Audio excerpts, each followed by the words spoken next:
Hey, Gearheads, and welcome on in to the LA Coliseum where the Los Angeles Clash has just finished up. Martin Truex Jr., your race winner out here. My gosh, honestly, phenomenal race. Honestly, I had fun as a guy who works at Orange Show Speedway, a quarter-mile flat track built inside of a football stadium. I can honestly say I had a blast watching this race. It honestly felt to me a lot like what we see at Orange Show Speedway on a Saturday night. By the way, our season opens on March 4th, 2023. Come on out for that. But the live chat is open, so go ahead and join us. Let us know what you guys think right here in the chat. I'm also going to be pulling up Twitter and reading some of your tweets as well. I saw a couple of really good ones that came across as I hit retweet on the show. But Martin Truex Jr. getting it right there. I honestly thought Kyle Busch was going to show us something right there at the very end. I thought the guy was going to honestly just move his former teammate out of the way, and he just couldn't really get there, unfortunately.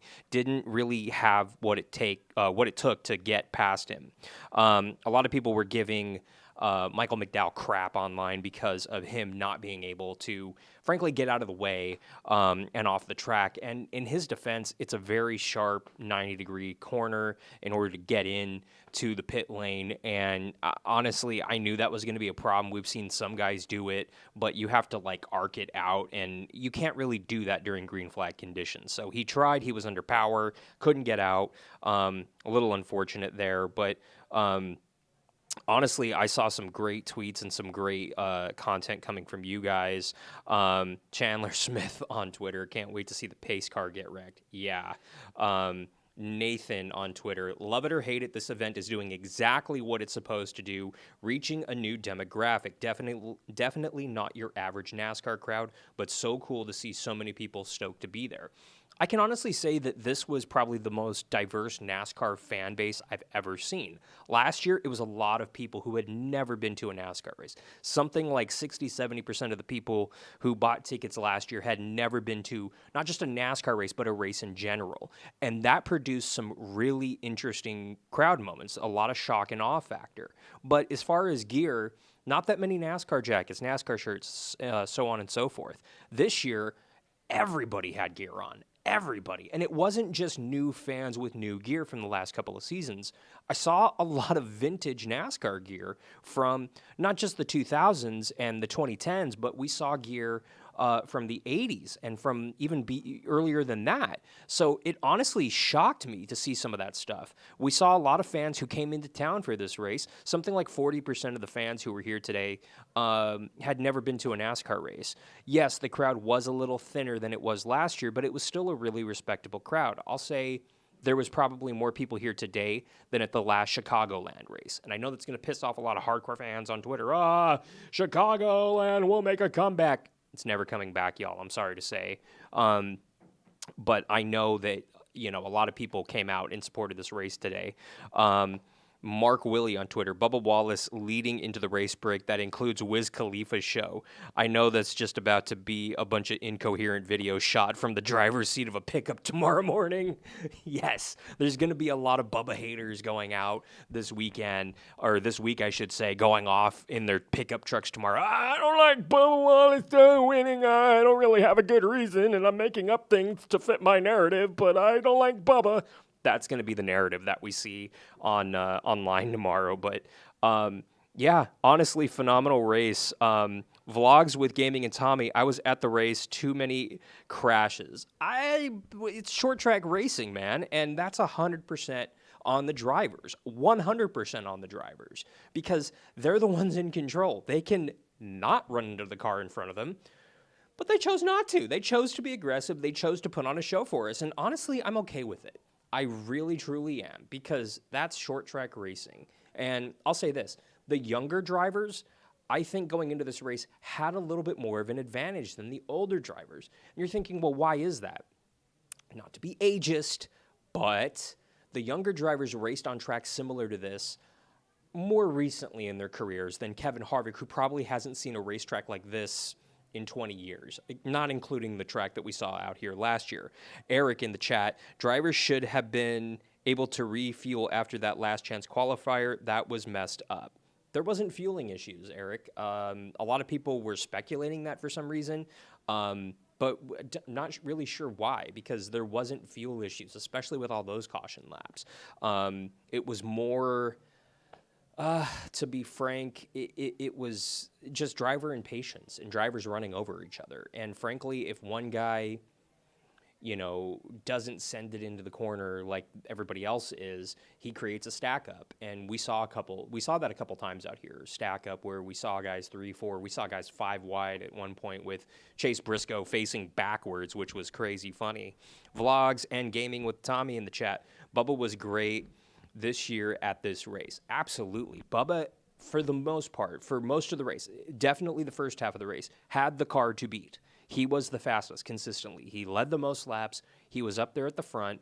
But frankly, he was getting pushed around. He was getting the chrome bumper right there at the end. And his car did kind of fade away right there at the end. Martin Truex Jr., I would say, was top 3 fastest cars all day. And right there at the end, the 41, Ryan Preece, coming out of nowhere, man. Last year, a lot of people were saying, oh, yeah, he was in the number 15 Rick Ware, but it was really a Stewart-Haas car. He confirmed on the Stacking Pennies podcast with Corey LaJoie this week that the car he raced here in 2022 was, in fact, a Rick Ware car. That number 15 was not put together 2 weeks before this race, and they put it together at the Rick Ware Racing Shop. And no assistance from Stewart-Haas whatsoever with that car and that entry. And he won one of the heat races last year. He knows how to get around here. He is a good driver. And honestly, he showed today he is going to be a factor in 2023. I truly believe that. I don't know if he's necessarily going to be a championship threat. I think he'll make the playoffs, but I don't know how many races he'll win, if he'll win a race, etc. We don't know that.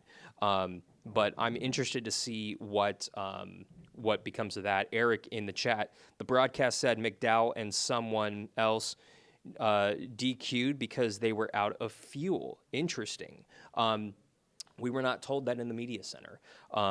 That is very fascinating. That's on the crew then. Or they were just burning through fuel early or more aggressively than everybody else. I can't say because, that's between the crew and the driver, and that's data hopefully will be coming out later this week as to why those drivers ran out of fuel. We weren't told anything in the media center. I was listening to the radio broadcast in a headset through the whole race, and I was listening to the Fox broadcast, and I never heard that. I could have missed it. Not saying you're lying. I'm saying I didn't catch that, and nobody else in my area, reporter-wise, was mentioning that. So that's very interesting. Vlogs and Gaming with Tommy in the chat. The 41 came out of nowhere. I thought the 23 would win. Honestly, I thought the 41 was going to win, and he had some kind of an electrical issue. Not really sure what, but we were hearing that he was trying to turn things off, but he was losing his display screen, which really displays all the tachometer information, and he was losing his rear view camera, which is an electronic one. They do have normal rear view mirrors in the car, but they also have a camera on the back of the car mounted on the roof facing backwards in order to show that view for these drivers. And a lot of these drivers, I thought that was very creative, actually mounted the thing on the lower left-hand side so that they could, in theory, look out the window at the little circular mirror that they have to look on their driver door, so they can look in that mirror and look at their behind and kind of compare and contrast. I thought that was brilliant, whoever ended up doing that. But let me know what you guys thought in the chat. Were you guys here? Where were you sitting? What do you think of the event? Would you like to see it return next year? Honestly, I think that this class should stay. I think it should be a yearly thing that we see out of NASCAR and out of the LA Coliseum. And NASCAR is extremely pleased with it. The Coliseum is extremely pleased with it. And Fox is very pleased with it. And honestly, those are the three groups that need to be happy. And they are very happy with what they saw last year, with what they saw this year. I think that this is going to be a yearly thing. There is nothing contractually obligated for next year. Way too early to make that decision. NASCAR is going to look at all the data from this race, ratings, fan attendance, how much money they made or lost. No word on that yet. and then they'll make a decision. You can see everything that's happening on the track behind us. Looking back there, we can see some NASCAR people right around the Busch Light. You can see them right kind of, hang on, I'm trying to figure this out live, right there, filming some stuff, but I don't see Martin Truex Jr. His car is gone. There are no more race cars out here. There's a lot of tires, a couple of pace cars, but we should start seeing, honestly, forklifts coming out very soon in order to remove the walls. Yes, they will have this thing torn down, at least partially, within the next few hours. They're going to start tearing this thing down and getting it ready to go. The thing that impresses me the most, there is 6 feet of dirt on this field behind me, and it has built up the track in order to create a level surface that will honestly raise it up so that people in the stands can see these cars a little bit better. If they just honestly built it on the football stadium with no dirt going down, it would honestly damage the field. Yes, that needs to be redone, but because of the walls, it creates blind spots for the fans. This way, thanks to iRacing, they modeled it and figured out this was the way to go. And honestly, there's not a bad seat in the house, honestly, which is saying something, because Bristol, Martinsville, and this place have that in common. And Auto Club Speedway will when it returns in the 2025 season or the 2026 season. And let's talk about that for a moment. A lot of fans are upset, myself included, that we're not going to get a race at Auto Club Speedway next season in 2024. Dave Allen, president of Auto Club Speedway in Fontana, California, made the announcement yesterday here at the Coliseum during a media availability that there will not be a race at Auto Club Speedway in 2024. After the race there in 2-3 weeks, however many weeks away at the end of the month here, they're going to tear that 2 mile up and convert it into a half mile. And they themselves have admitted that they have not confirmed what the layout will be. They're still looking at plans. They're still trying to figure out not necessarily where the garage is going. They kind of have the basic, hey, the garage is here, pit road's here, the turns are here, but they're looking at elevation, they're looking at sight lines, they're looking at suite possibilities to put around the turns, tunnel possibilities. We know that they're going to add a tunnel. We know that they're going to do that, but they're honestly thinking, how do we build this racetrack out so that everybody in the stands can see this track? We can create a great racetrack, and we can, frankly, save some money, but also create a great half-mile hybrid between Martinsville and Bristol. Martinsville layout with the paperclip type configuration, but high banks of Bristol. I think it's going to produce some phenomenal racing. I love the idea.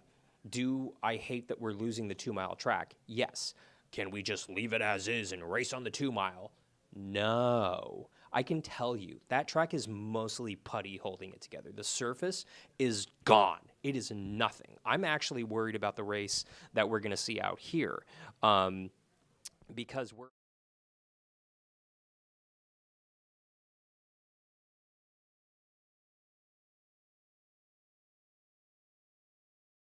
Sorry about that. I think we're going to see a race that's so-so in 2023. I still think it's going to be a phenomenal race.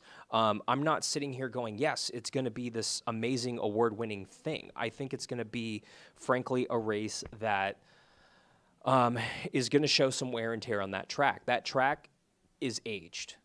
It has 100% aged. It hasn't been paved since '96.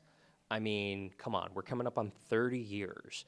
We've gotten every single dollar, every single race out of that track that we have, that we possibly can. It's time to repave. Let's catch up on some chat here. Vlogs and gaming with Tommy. I think Bubba is going to do great in 2023. 100% agree with you on that. I think he's going to make the playoffs. I think he's going to at least get out of the round of 16 into the round of 12. I don't know how further he'll go. I don't know if he'll make the round of 8. It depends on how well they gel, but honestly, he has come into his own, and I think that that's going to be a huge factor for him. Eric in the chat, as much as I miss the Clash at Daytona, I have to admit this whole event was pretty good. Good short track racing, live music, fireworks. What else could you ask for? Eric, I 100% agree with you. Honestly, this is great. This is exactly what NASCAR needs. Until we honestly figure out how to hold a street race in New York City, which I don't think is going to happen anytime soon, this is the biggest market for NASCAR. This is the most fan base that NASCAR can have and will have, period. There's no way around that. In the city of Los Angeles alone, there's like 7 million people, give or take, just in the city.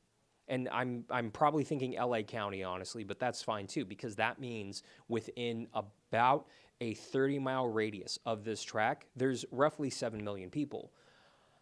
Are you kidding me? Where else in the country can you say that except New York City? You honestly can't say that of any other place except Los Angeles County. It is one of the most populated counties in the country and the world.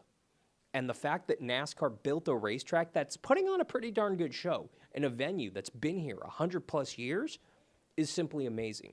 I think that this adds so much legitimacy to NASCAR, to the rest of the sports media market and the rest of the media market, because frankly, I've worked in Los Angeles for 20 some odd years now. I've worked in LA radio for over 15 years, and people always look down on NASCAR. I'm always the NASCAR guy waving my NASCAR racing flag, telling people how great this thing is. And until last year, people never asked me about NASCAR. I had so many non-racing, non-NASCAR fan coworkers and colleagues of mine reach out to me. Hey, what's going on with that NASCAR thing at the Coliseum? That looks cool. What's going on with that? You going to that? Can I go to that? You got tickets? That's what NASCAR needs. That's what we saw out here. And honestly, we need more of that. And I think that this is what NASCAR needs to do to stay relevant. I would love to see this exhibition style race as like the All-Star race, particularly between the regular season and the playoffs. I think that this would generate a lot of interest in NASCAR coming out of the regular season, going into the playoffs. But I don't think teams are going to like that. I don't think they'll like coming all the way out here to Los Angeles and, frankly, wasting a weekend before the playoffs start. But I think that that's something that NASCAR should look into. Eric in the chat, rules could use some tweaks, but otherwise I can't complain about tonight's race. I agree. This race definitely put on a show. There is no question about that, because people were engaged. They were entertained. Yes, we saw significantly more cautions this race than we did last year, but that's because last year it was the very first next-gen race. Parts were in short supply. Drivers knew nothing about the car. They knew nothing about racing on a track like this. This year, parts are in supply. They had tons of parts. Yes, every team brought out a single car for this event.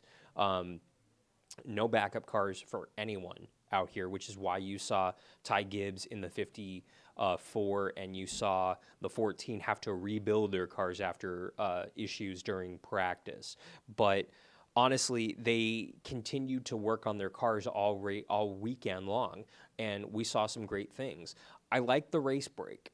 I like that halftime show. I think it's very cool because it does give the teams an opportunity to bring the cars in to work on them, but it also keeps the fans entertained.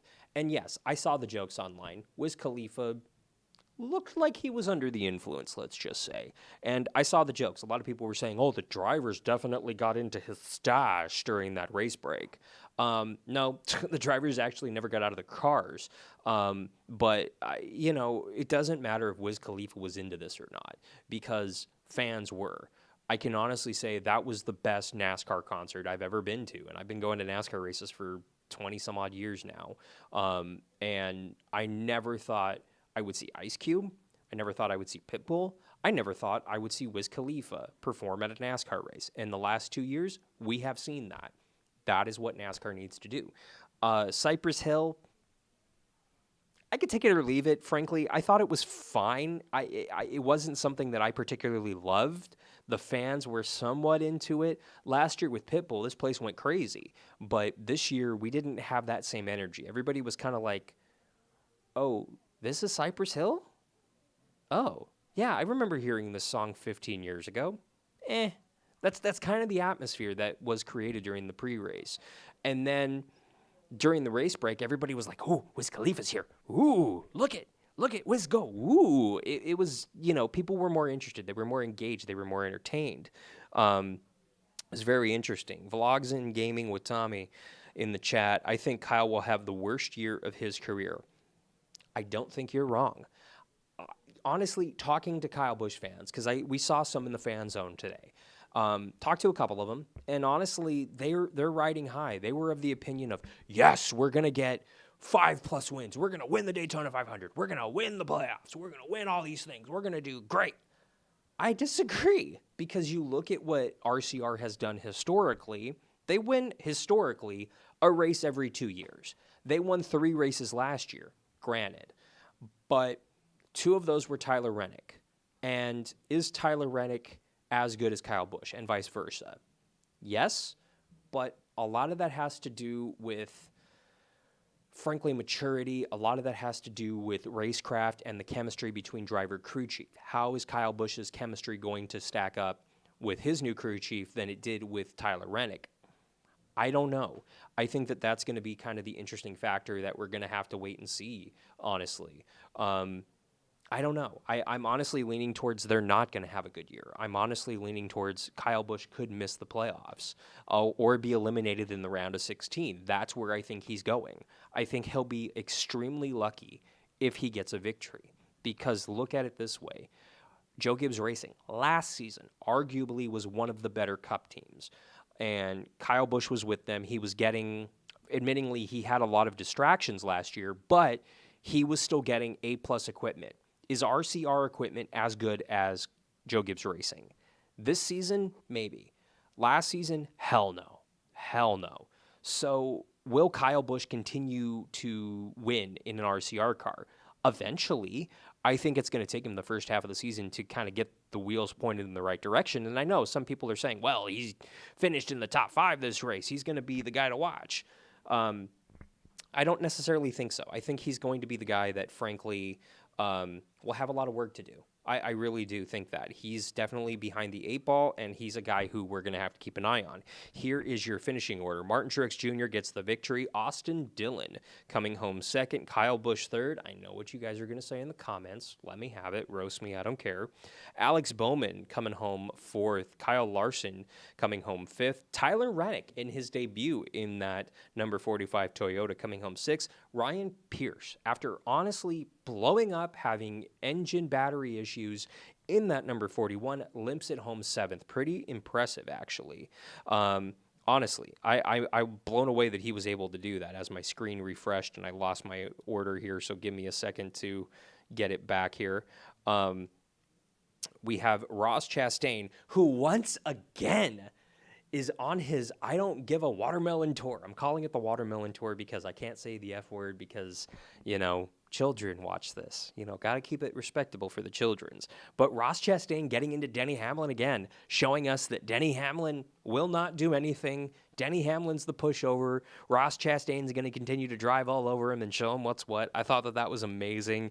Everybody in the media center who's a regular NASCAR reporter lost it. We were all giggling and laughing like school kids. It was adorable. Denny Hamlin, ironically, comes home ninth. William Byron rounding out your top 10. So we honestly saw some great racing out there as my camera goes numb again. But honestly, I thought it was great. And as we catch up here in the chat, Eric in the chat, Wiz was not only under the influence, he was also lip singing most of the time. You could tell he was only there for the paycheck. He could not have tried to look like he at least wanted to be there. Yeah. I mean, I'm sure NASCAR's not happy about that. But honestly, that's 100% on them. I don't even think it's on NASCAR. I just think it's the lack of professionalism out of Wiz. And I mean, he's a rock star. Is he as popular as he once was? No. That's why NASCAR was able to get him. And I'm sure Wiz is pissed. He realized this is what my career has come to. I'm singing for a NASCAR crowd that half of the fans here probably didn't care, but the other half really cared. As somebody who, frankly, knows that I am a performer, I'm a reporter, if I have, honestly, 5 people watching this, fine. I'm going to talk to the 5 of you. I don't care how big the audience is. I care about the quality. And Wiz clearly doesn't care. He's in I don't care about my career territory, which is why he's not as popular, which is why he doesn't sell as many CDs. Sucks for him. Maybe the guy's going to figure it out. Maybe he's just some Hollywood D-bag. I don't know. Don't know the guy, can't judge him, but I can judge him based off his actions. And his actions today said, I don't care about my fans, which sucks. But honestly, fine. It was still cool to see it in person. John in the chat, seeing a NASCAR race at the Coliseum was so epic. It was so much fun. How about the 41 coming out of nowhere? Honestly, I said it earlier in the show. He is a guy that I honestly think is going to make the playoffs. He's going to win a race or two and show that he does deserve to be in the Cup Series and that, frankly, Custer doesn't. And here's my thing. Cole Custer, I don't think he is a Cup driver. I think he's going to be a phenomenal Xfinity driver, and I hope he stays there. Honestly, not saying that he shouldn't try a Cup race here or there. I'm saying, personally, I would rather go down to a series like the Xfinity or Truck Series and compete and win and have fun in one of those series than come to the Cup Series and race 30th every week, which is what he was doing. Is that going to change in the near future? Don't think so. I think Cole probably, I could see him taking over the 4 car next year if they can't get anybody else, or the 10 car in a couple of years when Eric decides he's going to hang it up. But honestly, I don't think he's going to be back up in Cup anytime soon. I think that Ryan's going to be in that 41 for years to come. He brings his own sponsor dollars, so it's a cheaper option for Stewart-Haas. So I do think that they're going to stick with Ryan for years to come. Mark my words. Eric in the chat, Ryan Pierce has a real opportunity to go places in that Stewart-Haas racing ride. Tony and Gene have themselves a future superstar in their stable. I'm looking forward to see what he can do in good equipment. I agree, Eric. He's honestly, I think that Ryan Pierce and the number 14 of Chase Briscoe are the future of Stewart-Haas. I think they will be, honestly, superstars of NASCAR one day. I think that you look at Chase, he's a little bit closer than Ryan right now as far as stardom because he does have a win in the Cup Series. But Ryan Pierce, let me look up the stat real quick because I took this down earlier in the race. Ryan Pierce led 26 laps tonight. That's more laps tonight in one night than his first 115 Cup starts combined. That's the difference between good equipment and crap equipment. He had crap equipment throughout his entire career until tonight. And he put on a show. He was up there, he was aggressive, but he was smart. And I got to hand it to him. He's definitely a guy I'm keeping my eye on for the championship in 2023 and beyond. He's a guy who's going to win a couple races this year. I truly think that. And he'll contend for the playoffs, round 12, possibly round 8. Once you get into the round of 12, it's kind of like, okay, how good of a car do you have this week? Because once you get into the round of 12, you're in the top half of the field. Honestly, I got to hand it to the 10 car as well. Last year, missed the show. Was not in this race last year. This year, won his heat qualifier and was on the pole for the thing. That's a pretty impressive jump for a guy that was supposed to have been retired already. So clearly he said, I'm going to come back. I'm going to have some fun with my kids and with my team, and we're going to do this again. And that's exactly what he did. But I do think that Ryan Pierce is definitely a guy that we got to keep an eye on for the championship. But let me know what you guys think in the chat. The chat is open. Going back onto Twitter here for a quick minute, seeing if I missed anything. Jimmy Johnson did announce that he is going to officially race the Chicago race, the Chicago Street Course on July 1st and 2nd this year, which is pretty darn cool. Honestly, it was really good. And I gotta say that finish with Chase Elliott, the 47 of Ricky Stenhouse, and Kevin Harvick, with Ricky getting into the 9, and they both wash up the track, and Harvick goes, choop, right below him and passes 2 cars in one turn and gets the number 9 at the line. That was pretty impressive. By the way, Chase Elliott, what the hell? I mean, I know Elliott fans are going to say, oh, yeah, he's the greatest driver ever. He's awesome. I love him. He had a crap car tonight. He was kind of driving in over his head and not really showing us Chase Elliott things. I think the guy's going to have a bad year this year. I really do. I think it's going to be a miracle if he gets a win, let alone make the playoffs. And I know a lot of Chase Elliott. No, he's going to win 27 races and win the championship and win 2 championships this year because he's that good. Chase Elliott, yes. So go ahead, pull your head out of your ass, and let's actually talk about this. What makes you think that? Seriously. Because I think he's going to suck. I mean, you look at Chase, he's had a down year. Last year, he had kind of a down year. Yeah, he did get a couple of victories last season, but he wasn't consistent with it. That's really where it is. If you're consistently running in the top 5, yeah, wins are going to come, but he wasn't. Chase was hot or cold all last year, and I think that's what he's going to be like this year as well. Honestly, I got to say, I got to give a shout out to Ty Gibbs. Honestly, no joke here. I know he's an easy shot this season, but I honestly got to hand it to Ty Gibbs because looking at how he raced Chase Elliott in, I believe, that LCQ, my gosh, he easily could have taken out the 9 car, should have taken out the 9 car. It's for a victory. Yes, he is in with his second place finish to the main event. That's what you want. But if I'm a young rookie who is known to be aggressive, how easy would it be for me to take out Chase Elliott? It would piss off NASCAR Nation, granted. But I mean, oops, I overcooked it. It's an easy mistake to make. And honestly, he was significantly faster. The 54 had a significantly faster car than the 9 of Chase Elliott, but he didn't bump him. And Elliott kept chopping him. And I saw it and I thought, this is an accident waiting to happen. I mean, the 54 was clearly faster throughout that, I think it was the last 10, 15 laps of that LCQ, but got alongside him a couple times, did not push the issue. Chose to be smart about it, chose to save his car and to keep his car clean. Got to hand it to him because I feel like Ty Gibbs is almost bipolar in the sense that we get aggressive, pissed off, young gun, idiot Ty Gibbs, or we get super smart, conservative, intelligent Ty Gibbs. It's either or. It's like a flip of a coin. He's like the two-face of NASCAR, honestly. And I'm not saying anything about his personality or anything. There's nothing about that. It's just his driving style. He's either smart and conservative or an idiot. There's no middle ground for him. And frankly, I'd like to see more of him being an idiot. I think it's entertaining, but it does impress me that he knew not to push the envelope right there. That shows me he is starting to mature, which is saying something for a 20-year-old who frankly just lost his father a few months ago on what should have been the biggest day of his life. And they put out kind of a reminder blanket statement, hey, don't talk about it. Don't ask Ty about it. Don't ask the family about it, which tells me that there's some idiot media member who probably pushed that envelope when they shouldn't have. What's he going to say about it?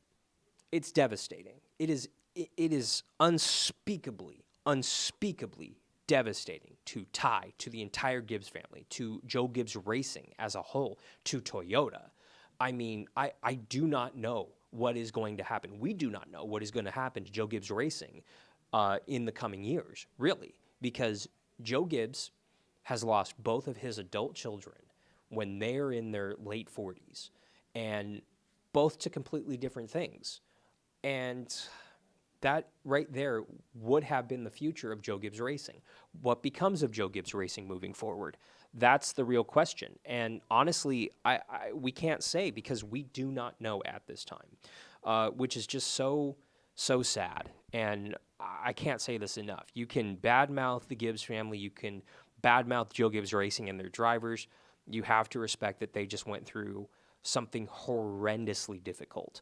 And the fact that they're able to come to the racetrack, that they were able to go to the racetrack in Phoenix for the last race and go to the championship banquet is saying something about them.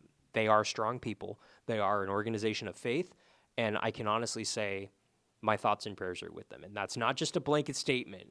I'm honestly praying for them because that is devastating. And I wish them all the best. But go ahead, let me know what you guys thought about the race in the chat. A lot of other stuff that happened actually this weekend, just going through some of the racing highlights. Tomac actually got the victory out at Houston over the weekend in Supercross. Congrats to him. IndyCar raced at the Thermal Club out at Palm Springs. Not raced, I should say they went out there and they tested. It is a How to best describe that place? Um, it's kind of like a country club with a racetrack. Like, that's the best way to describe it. I have not had the pleasure of going out there. It is on my list, but the drivers were extremely impressed with the facilities. They said, we hope to race out here one day, which is saying something. A race in Palm Springs. Please, dear God, let it be in the fall or the late winter or spring, not the summer, because 130-degree temps is not something I'm looking forward to as a fan out there, but still pretty cool. Hayden Deegan debuting in 250 at Houston over the weekend, pretty darn cool. We had a sponsorship extension for John Force Racing with Cornell Quality Tools.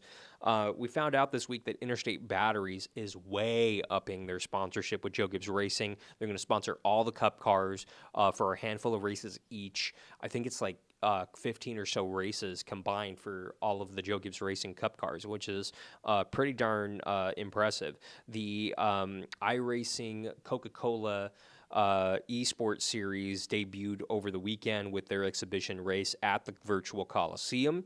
Casey Kerwin, your defending champ, ended up getting the victory at the virtual Coliseum. Shout out to one of my favorite YouTubers who made his debut in the Coke series over the weekend. Michael Cozy Jr. in the number 38 Ford. Pretty cool that he's waving the flag for us YouTubers in the Coca-Cola iRacing series. Denny Hamlin, we found out that he's going to be racing in SRX this season at Stafford, actually. And this one was big. We also found out that Brad Keselowski, Haley Deegan, Ryan Newman, Bobby Labonte, all full-time in SRX this season. They moved to, I believe it's a Thursday night show for that series, so it does open up the possibility for Cup drivers to compete in that series because it's a Thursday one-day show from what I understand that they're going to be doing, maybe practicing on Wednesday as well for them. But the fact that Keselowski, as an owner-driver in NASCAR, is deciding, yes, I'm going to go play in the SRX sandbox is, I think, pretty darn impressive. The fact that Haley Deegan is going to do it as well is super cool.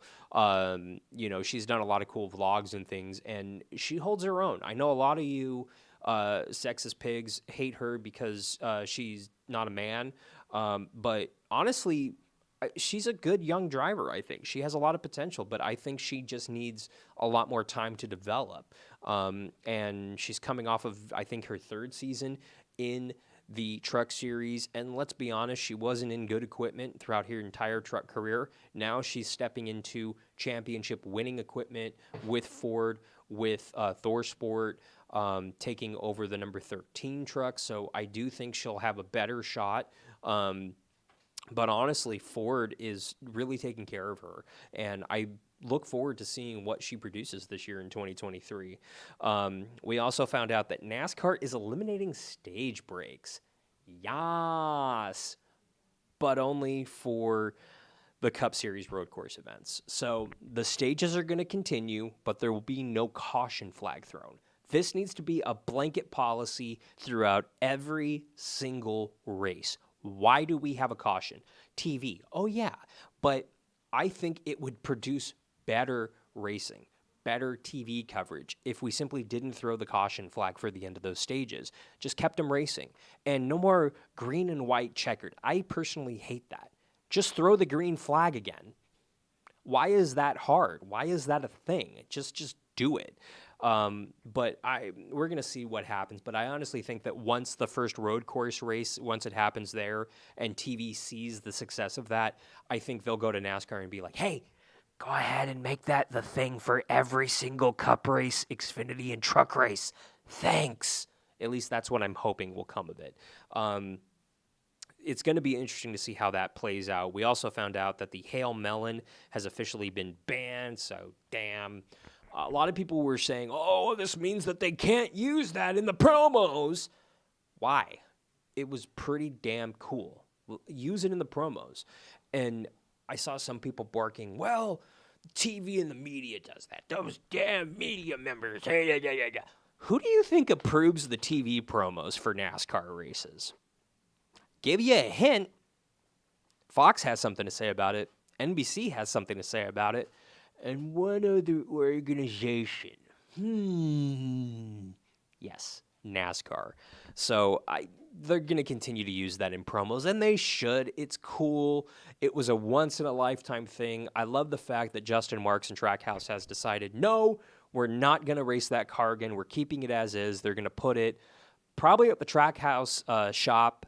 It's probably there now, honestly, but it really wouldn't surprise me when it ends up at the Hall of Fame permanently. Because I frankly wouldn't mind seeing that car in person.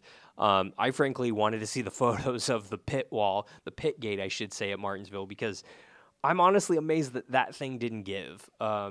If it would have given, oh man, it would have been bad. It would have been bad. My question is this: what happens at Darlington when, admittingly, somebody sends it into the corner, gets into the wall, and maybe can't get off the wall for a minute, and it's just kind of on that wall? Are they going to get black flagged and the time penalty for getting into the wall unintentionally? That's going to be one of those NASCAR, we're going to judgment call, that move in the heat of the moment, and that is going to be interesting because that's when things get really, really dicey. I've gone 41 minutes without having a drink. Water. Thank you, sir, for this. So let me know what you guys thought of this race in the chat. Let me know, are you guys going out to Daytona? What are you guys doing, I guess, during this little mini NASCAR break until the 500? Let me know in the chat. You can also keep up with me at Hey Alan Bailey. I posted a lot of cool stuff. We're going to be posting a lot of cool stuff that we recorded out here today. I'll say this. Thank you sincerely to NASCAR for letting us come out here over the weekend and showing us a great time. NASCAR hospitality was insane over the weekend. And unlike some YouTubers, I did not take a bribe. I did not have anybody pay me to come out here in order to say nice things about NASCAR. So thanks, NASCAR. But no, in all sincerity, NASCAR took care of us over the weekend. They let us to come in. They gave us photo vests so that we could go out and do some cool filming to show you guys later on. They gave us this very nice little room with a view so that we could do this little show with you guys. So thank you guys for coming on out and for supporting the channel, for supporting this race and the event, because it was honestly a lot of fun. And I can honestly say that this is my favorite race that I have gone to in a hot minute. I honestly can't think of another race. I'm sure the Bristol Night Race, I'm sure Martinsville has the same attitude of this place. But honestly, I do not think that it replicates this energy, because you had those crazy cool concerts. You have the history of this place. It is unlike anything we have seen in NASCAR racing before. And this is what we need to do, honestly. We need to see more of this out here. We're seeing it with Chicago. That is a shot in the dark. I think that's going to be a success. iRacing kind of proved there can be a good race out there. And I think there will be a good race on the road course. I think there's going to be tomfoolery and drivers driving, over their heads a couple times, over driving the car here and there, doing bonehead moves because they're human. And that's only to be expected. But I also think we're going to see some phenomenal racing out at the Chicago Street Course. I know a lot of fans are pissed that we're not racing at Chicagoland.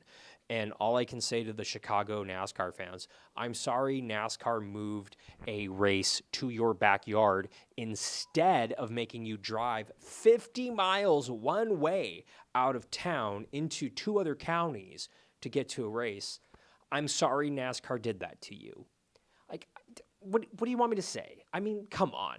And Chicagoland will be torn down at some point.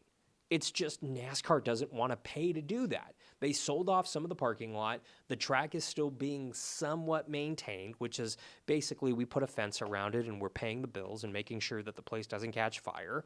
Good for them. But they're holding a Supercross race there this fall, which is pretty cool, but we're not going to see a Cup race there anytime soon. We're not going to see a truck race. We're not going to see an Xfinity race. Drop it. Get over it. I'm sorry. That's just the reality. You know why? No one showed up, period.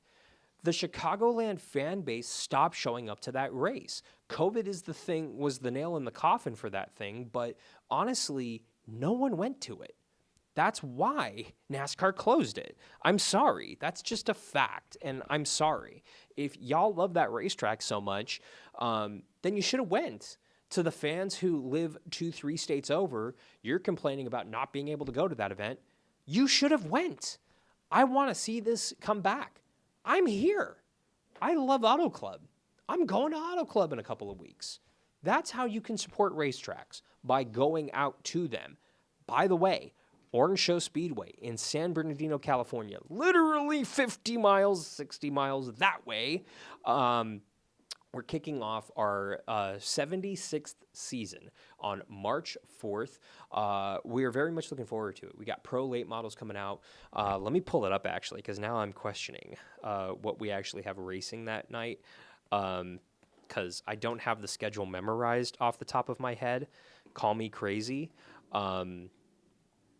But we do have a heck of a lot of racing coming at you. Pro late models, street stocks, pony stocks, sport compact, and Pro 4s all racing that night. We're also doing some on-track activities as well. We have our second race of the year on our fair night, and it's also double points, so you can get a leg up in the championship standings with our second race on April 22nd with the Pro Late Models, Street Stocks, Pony Stocks, Sport Compact, Pro 4s, and American Race Trucks kicking off their second ever season out at Orange Show Speedway. We're looking forward to that. Then, if you're a fan of drifting, you got to come out to Hot Pit Auto Fest on May 6th. Drifting competition, car show, vendor village, great food, and a whole lot more. There honestly is, if you're not into drifting, there is some phenomenal side-by-side dual drifting that we do out at Orange Show Speedway. It is a flat quarter-mile track built in an old football stadium just like this, and you're going to see a lot of this type of racing. We've seen a lot of great NASCAR champs on that track. Kyle Busch, Kurt Busch, Kevin Harvick, Ron Hornaday Jr. all raced at Orange Show Speedway in San Bernardino when they were younger drivers. And we've seen some newer drivers also race on there. Haley Deegan, the ARCA Series, raced on there a few years ago, so we saw some really good racers come on through there a few years ago. OrangeShowSpeedway.org if you want to check it out. I'm on the mic out there, so you can come say hi to me if you want, although I doubt you're going to come out there and buy a ticket just for me. John in the chat, Martin Truex Jr. is still at the track. He's on his cell, probably calling mom. Is he down there on the track? Oh my gosh, I can confirm. You can kind of sort of see him down. I'm trying to get the angle right. He's like right in this area. You could see him kind of walking in his fire suit right there, right? Hang on. Right there. That's Martin Truex Jr. I squish him. Hang on, I want to squish him. Squishing. Yes, this is fine programming here. I'm squishing Martin Truex Jr. Squish, squish, squish, squish, squish. I'm 5 years old at heart. But looking down at the track, the lights on the track are obviously still on. Martin Truex Jr. is down there. I can guarantee you he's calling someone. We know that he is newly single. That is something that he does not want to publicly comment on. But his longtime girlfriend of 17 years, I want to say, they announced very publicly that they are no longer together and that there will be no further comment on this. Honestly, all the best to Martin. I don't know the situation there, but I will say this. Having known people who dated, who were boyfriend-girlfriend for 10 plus years, there's usually something in the relationship that's not great. So honestly, all the best to Sherry, all the best to Martin. Hopefully, they will be happy. Unfortunately, just not together.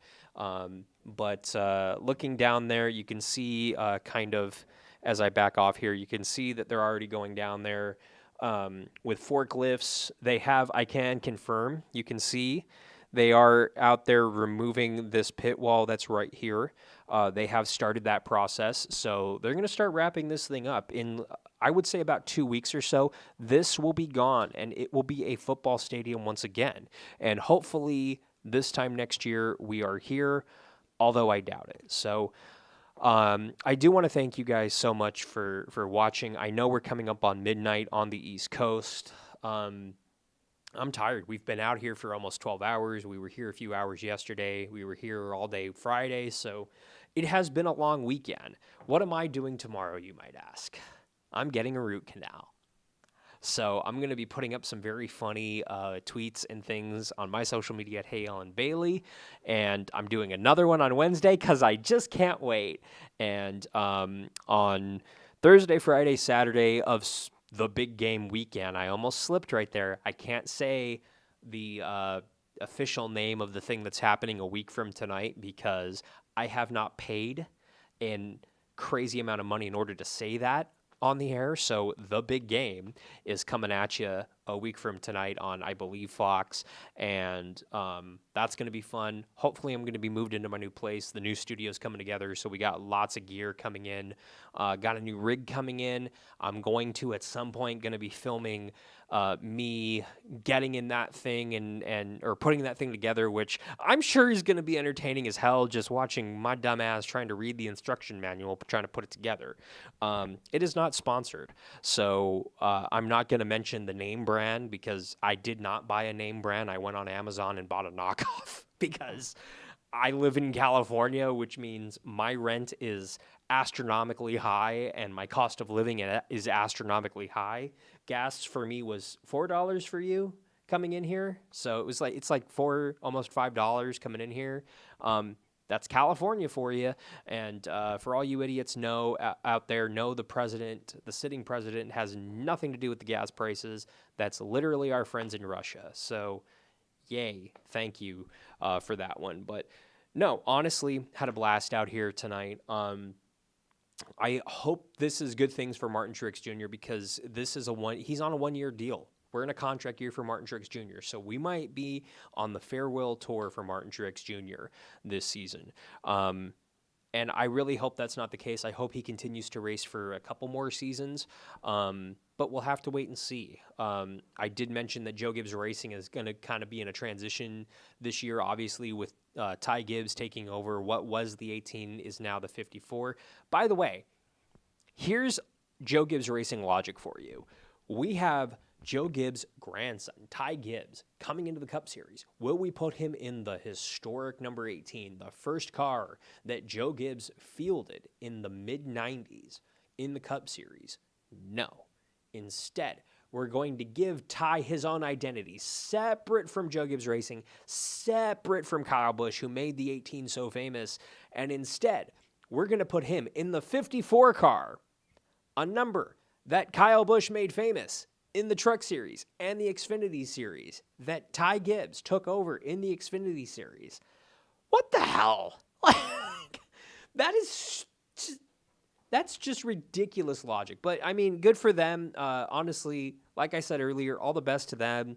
I just would prefer him to be in the 18 instead of the number 54. But, I mean, Gibbs is going to Gibbs, man. That's going to be the new thing. So, thank you guys so much for watching. I think I see Jordan Bianchi and Jeff Gluck, 2 studios over, filming the NASCAR Weekly podcast, the Teardown podcast, I should say.